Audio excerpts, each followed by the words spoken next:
The valley wind was already screaming when the bird dropped low, rotors chopping up dust like a pissed-off sandstorm looking for a fight. And out of that haze, with her left sleeve torn and her right boot half burned off, SGT, Mara Hale staggered out like she'd crawled straight out of hell's basement. Blood down her jaw, eyes sharp as broken glass, one hand clutching a scorched comms case like it was the last heartbeat of the world. The landing zone crews froze. Nobody knew her, nobody expected her, and nobody had a damn clue why the only survivor of an off-book op was hobbling toward their camp like a ghost with unfinished business. Up on the ramp, Commander Rourke watched her come in, wearing that smug little "I've seen it all" half-smile commanders get when they think the worst is over. Yeah. He smiled right up until the mountain behind her coughed out a low, ugly thump that only she reacted to. She snapped her head toward the ridge, eyes narrowing, lips peeling back like she just tasted death on the wind. She yelled at the nearest squad to take cover, but they hesitated because she was new, half bleeding, half dead, and the commander wasn't giving the order.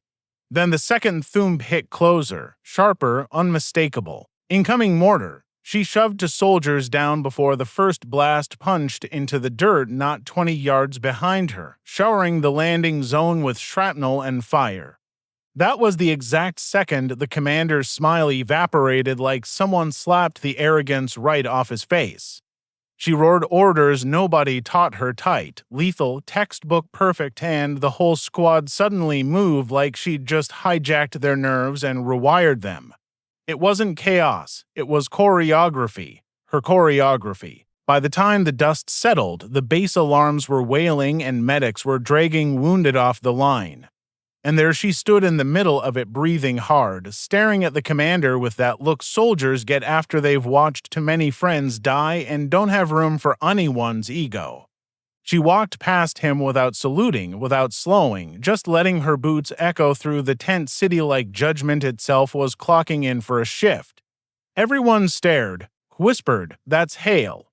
Thought she washed out, heard she went missing, why's she limping like she walked through a furnace? She didn't answer any of it, didn't need to. She went straight to the ops tent, dropped the melted comms case onto the map table, and the whole metal frame shook like it knew something monstrous was inside. She didn't speak until Commander Rourke followed her in, face pale now, trying to pretend he was still in charge. But she just stared at him, breathing slow, voice low and ragged when she finally said, "We're not alone in this valley. And if you keep smiling like you think you've got the high ground, they're gonna bury us all before sunrise." And just like that, the room went dead quiet because whatever she survived out there, it wasn't finished, and whatever she brought back, it was about to rewrite every damn thing they thought they knew.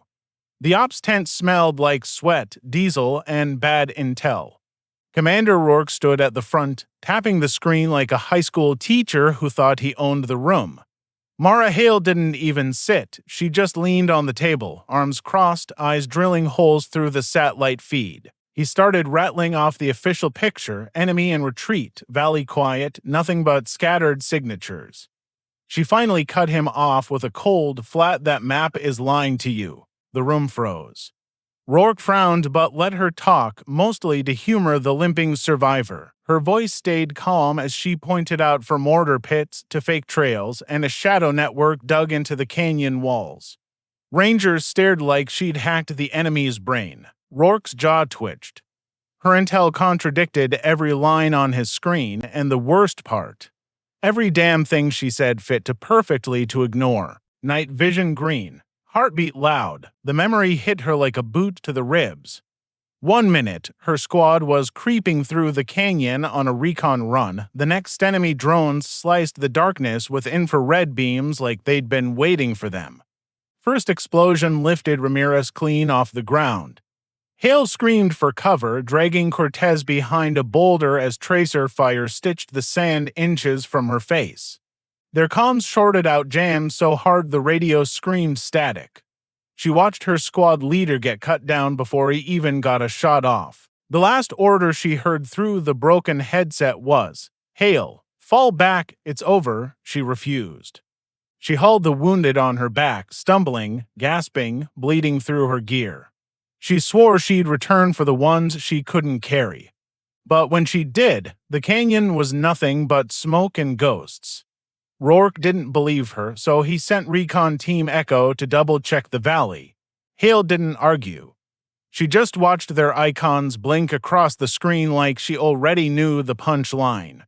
10 minutes later, static. Then screams. Then nothing. The ops tent snapped awake like someone plugged fear into the power grid. Rourke panicked, barking for backup units. Hale simply grabbed her rifle, chambered around, and said, "Leave the map.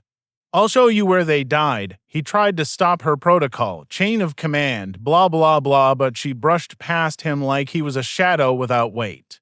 Outside, the strike team gathered automatically around her, sensing something in her posture, confidence, precision, that silent "I've walked through worse" energy. She led them toward the same valley that chewed her squad to pieces. The difference this time. She wasn't walking in blind. She was hunting. The valley air went deathly still, the kind that makes your spine sweat. Hale raised a fist, halting the team seconds before a mortar tube snapped open like a steel jaw ahead. She called the incoming angle before the enemy even fired. Left ridge 7 seconds. They dove just as the blast tore a crater where they'd been standing. Her voice cut through the chaos, directing fire teams, calling flanks, predicting moves with machine-like accuracy. Rangers stared. How the hell was she doing that? Flashbacks flickered behind her eyes, the exact spots her squad died, the echo of footsteps, the rhythm of the enemy reload cycles. She wasn't guessing, she was remembering every mistake, every scream, every shell that fell. This time she flipped the script, instead of falling into the kill zone.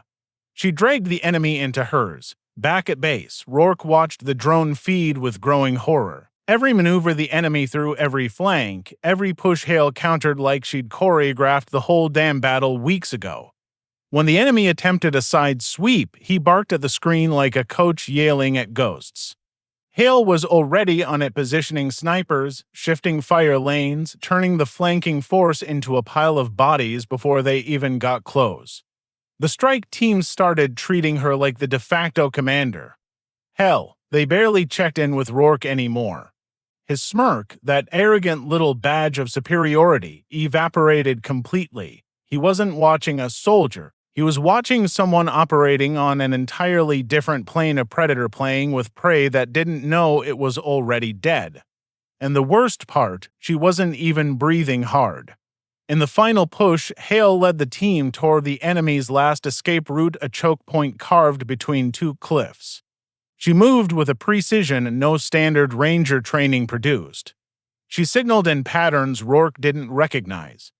Her angles, her timing, the way she baited the enemy into repositioning, they weren't army tactics. They were something darker, deeper, buried. Rourke whispered, almost to himself, ghost line. The classified program rumored to train female operatives for asymmetric warfare, one that officially never existed. Hale didn't confirm or deny. She just pressed forward, intercepting the enemy commander before he could flee. The takedown was silent, surgical, almost ritualistic. When she returned, dust dripping from her gear, the Rangers stared with a mix of awe and unease.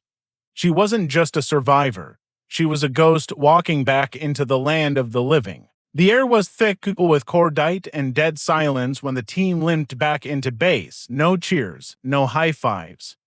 Just the heavy, stunned realization that they'd followed a ghost through a slaughterhouse and lived to tell about it.